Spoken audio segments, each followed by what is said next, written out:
Timmy Joe reviews anything. Reviewing computer parts on YouTube. That's Woo! You gotta be pumped on that, right, Will? Computer parts! Woo! Oh, yeah. What's going on, people? My name's Timmy Joe. Things are different. Making videos about computers. Gotta say it in every episode. I did some changes around here because 100,000 felt a little stagnant. Needed to make some changes, and here we are. I painted a wall, got rid of some of these things that were on the wall, moved some computers around, and it's all set up rather interestingly. I got my workstation, my main PC I do all my editing on, and it has some capture cards, and then a bunch of monitors, and my video card test bench, which is in the Corsair case, and then I have a test bench over there for motherboards, and they're all intertwined and networked, and you can very easily do things now, which is nice. And then I made a table that I can sit in front of, because I like to do that, and I'm gonna have to get used to it, so yeah. But we're back with a video for reals, and I want to thank Privacy VPN for sponsoring this video. Privacy VPN is a wonderful VPN service that is a very cost efficient, very cost effective, and allows you to portal into other countries to watch streaming services, protects your information by, shielding what you're doing on the internet, on public Wi-Fi and such and what have you, as well as it's very cost efficient and it's lovely. So check them out, links in the description, and you can save 20% off of a 2-year plan with the code 2YPrivacy. Check it out. So, on to the video. Thanks for listening to my advertisement. We're gonna do a little thing because another company reached out to me and they wanted me to review a NAS.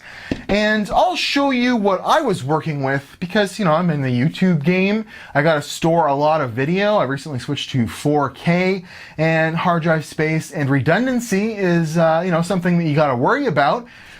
This is what I was using, and if you've been a subscriber for a long time, this has gone through some iterations, and I haven't updated in a while. But this is what I was using. This is what I was using for a NAS. Okay. And you might recognize the motherboard from the other day, but that's actually a QX 9650 quad-core socket 775 processor, okay?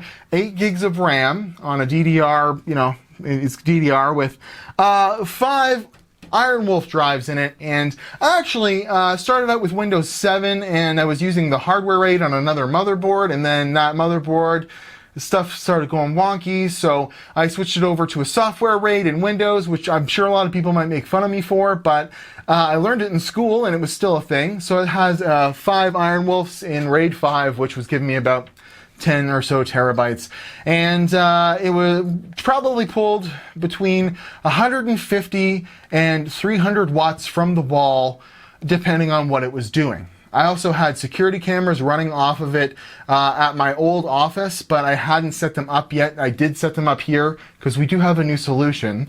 And this thing was a very loud, very hot, very inefficient way of doing things. And I put Server 2012 on it because I actually do some IT work for some companies that use it. And I need to get reacquainted with it. I hadn't used it in a really long time, so I was doing some Active Directory, and some fake companies and stuff like that, just playing around with it. But it's retired. It was sitting in the closet over there, just basically the closet was always warm. And I've got something, and I've been working out. Yeah, just throw that there. It's just got hard drives in it. It's all good. We're going to be delicate with this. Synology, if you've ever heard of them, a lovely maker of NAS, specific hardware, got in touch with me and they wanted me to do a video. And they hooked me up with their DS1019 Plus DiskStation. And oh my god, it is just an incredible upgrade. That sounded like a beefy computer, right? And like I said, 150 to 300 watts from the wall, depending on what it was doing. While it was running the security cameras and I was actually serving files off of it, it could get up to 300 watts. That's a lot to be plugged in all the time, right? With a pretty shitty power supply from Thermaltake I had in there too. So this here pulls about 35 watts to 50 watts from the wall. It has a 5-bay NAS in it. Only 3 drives are populated right now with 3 6-terabyte Toshiba NAS drives. So I actually end up with RAID 5 getting about the same amount of storage. But what's really cool about it, there we go, is we can upgrade this and add more drives, and they don't even have to be the same size because they have their own version of RAID that allows you to do that, which is pretty cool. So I'm probably going to take 2 of the 3 terabytes out of here, put them in here. And that will account for the, if you see there, I've got some security cameras running on one of the monitors there. It's running off of this. It's also running a Plex server. It's also running a file server. And basically I store all my YouTube videos on it. And it's got a gigabit network, well, two gigabit network plugs, so you can plug them in and get a little bit faster speeds. It's kind of a little bit loud because there's 2 fans on the back of it. But this thing actually has its own OS. And it's got a quad-core Celeron with some dedicated decoding hardware and stuff, 8 gigs of RAM, 2 NVMe drives that you can put in the bottom of it. I'm not going to flip it over and show you, but you can actually run them as cache drives to make everything run faster.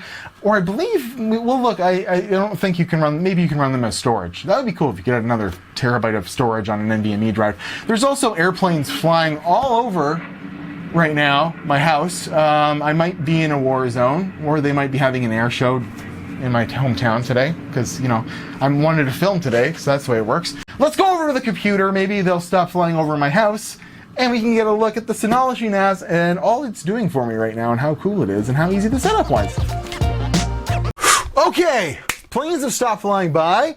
And I've got this new setup, so, you know, if you can forgive the really loud tripod there, but I'm still getting all used to how I'm going to be doing this. So follow along. Hopefully it's all good. I'm sure it'll be fine. So here is the NAS, and we can see here it's in a web browser. So it looks like it, you know, I just put a full screen so that, you know, whatever, it looks nicer. So this is Storage Manager. It's got some stuff that pops up, but when you do first get it, and I didn't record apparently, or at least I can't find the captured footage, like I swear I must have captured it, but the whole complete setup of it, you plug it into the network. It's real simple, and you can go on a Windows 10 machine, go into My Network Places, and you'll see it. It'll say Synology NAS. It like automatically detects it through Windows. You can then right-click the properties of that to find the IP address of it. That's how I did it. Grab the IP address, plug it into a browser, and then you can go in there and start configuring it. It's set up, you know, just like a router or something like that. You give it some passwords, a name. You connect it to a Synology account so that, you know, you can, you know, use the services online and stuff like that. And then you configure a storage pool, and then you get to a screen like this. It's pretty simple. It's really anyone can set it up. And then once you're on here, you can see that it's healthy. And we have an overview of what's going on. I have 10.5 terabytes. I've already used 6.3. So I'm definitely going to be adding some more space to this, especially if I'm going to add media to it. I've set up a Plex server, but only really for testing purposes. We see here that I've got 3 of the 5 bays populated, and I'm using the Synology Hybrid RAID, which is a version of RAID 5 that allows you to be much more flexible with how you set up the disks, which is nice, because in a normal RAID you'd have to have kind of all the same volume, or it just doesn't use bigger, you know, the bigger parts of bigger volume if you have a smaller volume involved. With this, it'll actually just pool it all together and still give you some redundancy. So, you know, if a drive fails, you can plug another one in, it'll rebuild it, which is very nice. So I will be adding probably some more hard drives to this, and they're going to be smaller, and I'm looking forward to checking that out, making sure that that all works, but I've been assured that it can. I've watched several videos on it. So you can see here that actually it looks like this when you log in. And you see I have these little system monitors down here. It shows that my DiskStation is in good health. Give me its IP and its uptime. I've been online for 21 days, 8 hours, 18 minutes. So even though I was bouncing around earlier there, it's still working fine, which is good to know. And then there's a little resource monitor there with CPU and RAM usage, so you can tell if, you know, the thing's really slow. You can kind of break down and figure out if it's a CPU or RAM issue or what's going on. Which is nice. And then you just open up a control panel and do control panel-y type things, just like in Windows. This little button here is like your start menu, shows your installed apps. I've got a Plex, I got a download station, I've got you know, my surveillance station, stuff like that. And then you can set up users. Like I set my wife up as a user, so she logs into this if she wants to check out the cameras or look at stuff you know, in our backed up files. She just does it on her own account. you know, so it's pretty cool that way. And you can actually set it up so that like it emails, you know, her all the information to set up the account. So it's very intuitive, and it's all online, and it's like, you know, it's not so much a home appliance as it is like a cloud appliance. It's pretty cool. We'll just go through some quick stuff. I'm not going to show every little thing this thing can do. The video would be 45 minutes long, but if you want to see something specific like how to set the cameras up, I could do a whole video on that, or I could do a whole video on Plex running from this if you really wanted to. Leaving notes in the comments below. But Package Center, that would be where you find other apps. We see my wife is home. Interesting. My wife is home. And she's walking in the door, so she's going to interrupt the filming. So I'll come back in 1 second. Well, I guess that was worth it, because she brought me the new Nano for review, coming later this week. I got a broken one, and one that I hope works. I really hope so. Anyways, on to the apps. So that's all the apps you can put in there. There's a lot you can do with this thing, but to go over some real quick, you know, things you can use out the gate, you can, you know, set this up as a web server, FTP server, email server. You can definitely set up some pretty cool stuff with downloading and torrents. I'll show you that actually. You can set it up so this is your own cloud storage. There are apps to access the NAS through your phone and use it as cloud storage, or to just check on the status and health of the thing, or to access the security camera. So there's a very vast ecosystem going on here. And if we go into the start menu, if you will, I have Plex installed, surveillance station, download station. So I'll show you a download station there. And this is really cool. Check this out. I could search. Oh, I already did it there. Captain Marvel. It's straight up searching for torrents for Captain Marvel. There you go. Double click it, it starts downloading, and it's on your network. You can make the Plex look in that folder so that it automatically adds the torrent to the Plex server, so you can just watch it from, we'll look at Plex in just a second, which I thought was very cool. You can also make a network folder where you can just drag and drop torrent files or save, you know, location from, you know, the Pirate Bay or whatever, and it'll automatically download the torrent on the disk station, you know, and then share it on your Plex. So you can kind of automate a lot of the downloading you do and stuff with this. Very, very cool stuff. And then, yeah, you can check out, there's Plex Media Server, and basically you can load up some content on there, and, you know, there it is. That's some stuff that I put over onto the Plex server, and this is what it looks like. So I could start watching Metalocalypse right from where I left off, and it grabs all the metadata, and all that stuff's just configured as soon as you set up a Plex server. Very cool. Very cool. Very interesting. Very lovely. Let's check out some of the specs.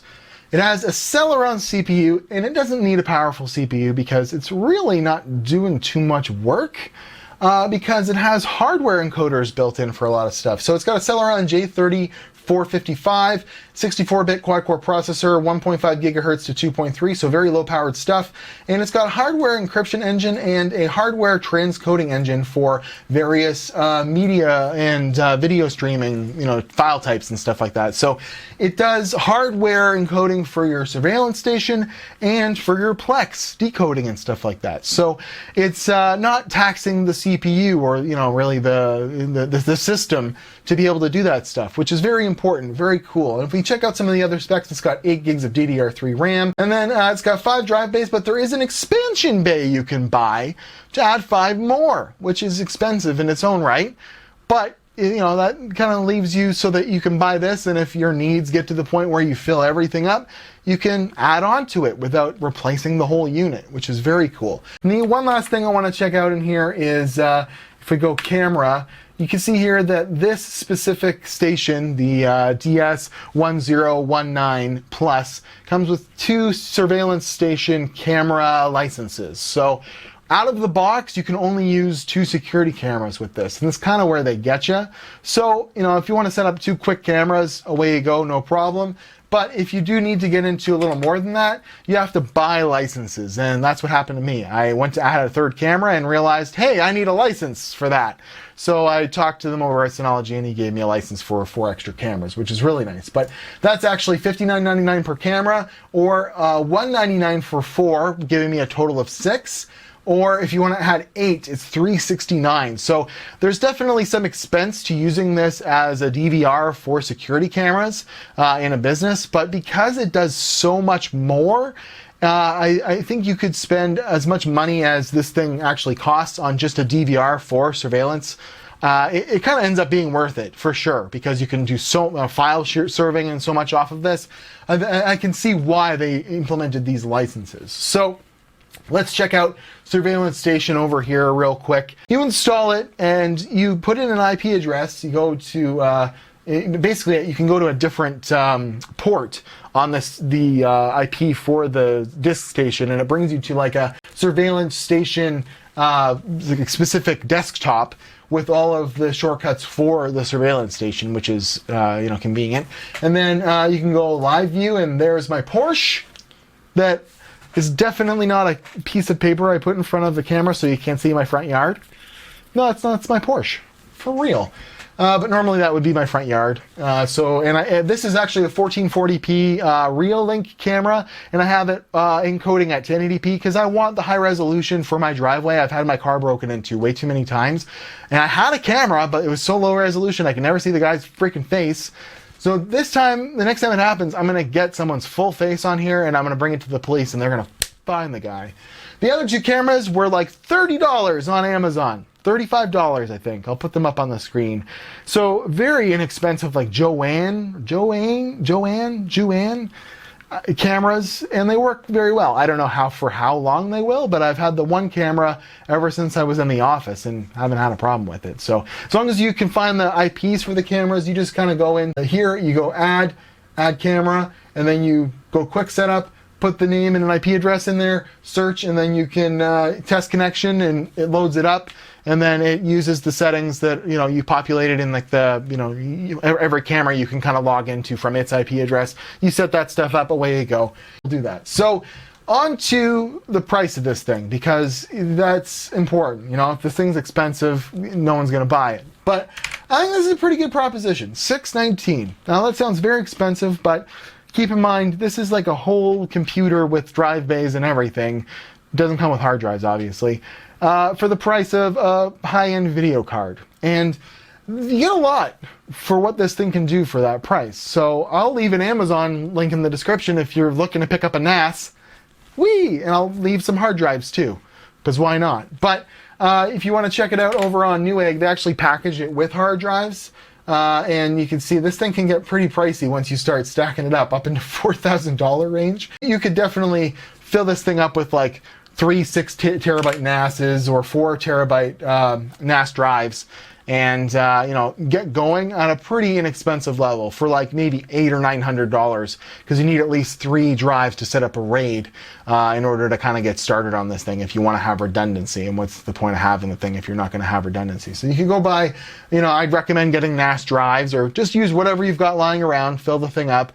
And like I said, you can use with the hybrid RAID on it, varying degrees of sizes of hard drives. So you could load this thing up theoretically with a bunch of old hard drives, and it has a bunch of tools to tell you like the bad sectors on hard drives too. So there's a lot that's baked into this thing that will kind of get you going on the cheap if you wanted to do it that way. And I've seen lots of videos online of people just kind of filling this up with random drives and making it work. It's pretty cool. So that's the NAS that I got from Synology, and I really, really like it. It's awesome. And for a small business, media startup kind of deal for me, I think it's working out very, very well, and I'm thrilled with the way it's working. And I can always expand on it, as I need to go. And I can always add a second, drive station on the bottom of it if I want to, add 5 more drives to it. So lots of expandability. And I don't really think the price is that bad on it. $619. Like, if you wanted to set up, a decent hardware RAID in a computer with even like a crappy Celeron and kind of get going on it, you're at least spending that much. So why not buy a proprietary piece of hardware that's set up real nice with low overhead? And I mean, it pulls like 30 to 60 watts from the wall depending on what it's doing. It's very, very efficient. It's not sucking very much power. It's not putting out much heat. It's great. So thanks to Synology for sending this thing over for review. And if you want to see something specific, I know this was a long video, but if you want me to like dive into Plex or the surveillance station, I can certainly do an update video on that if there's enough people talking about it in the comments. But I want to thank Synology for sending this over, and thank Privacy VPN for sponsoring it. And that's me. That's my new NAS. That's my new office. And you can look forward to a Nano review. If I don't blow this one up, I'll definitely test it before I take it apart a little later on in the week. I'll see you guys later.